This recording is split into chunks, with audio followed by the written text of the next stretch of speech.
بسم اللہ الرحمن الرحیم۔ ماں باپ کی تکلیف کو نظر انداز مت کیجیے۔ جب یہ بچڑ جاتے ہیں تو ریشم کے تکیے پر بھی نیند نہیں آتی، لبوں پر اس کی کبھی بد دعا نہیں ہوتی۔ بس ایک ماں ہے جو کبھی خفا نہیں ہوتی۔ ماں باپ کے ہاتھوں کو پکڑ کر رکھو، کسی کے پیروں کو پکڑنے کی ضرورت نہیں پڑے گی۔ اگر کسی اچھے انسان سے غلطی ہو جائے تو درگزر کرنا چاہیے، کیونکہ موتی اگر مٹی میں بھی گر جائے تو قیمتی رہتا ہے۔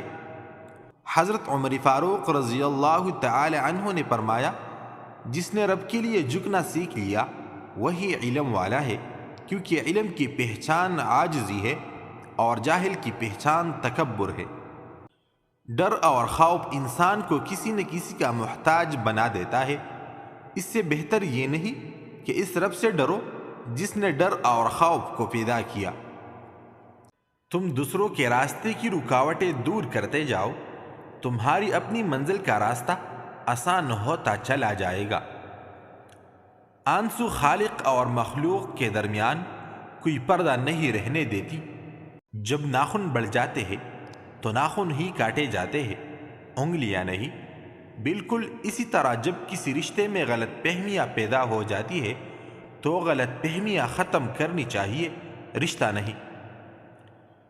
جب کوئی احمق شخص آپ سے کسی رائے کا طلبگار ہوتا ہے تو اس کی آرزو یہ ہوتی ہے کہ آپ اس کو وہی رائے دیں جو اس کے ذہن میں ہے۔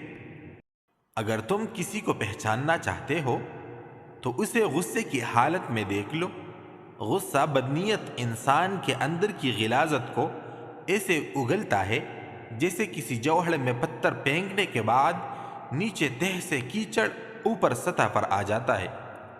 انسان کا زوال اس وقت شروع ہوتا ہے جب وہ اپنے مخلص لوگوں کے ساتھ منافقت شروع کرتا ہے۔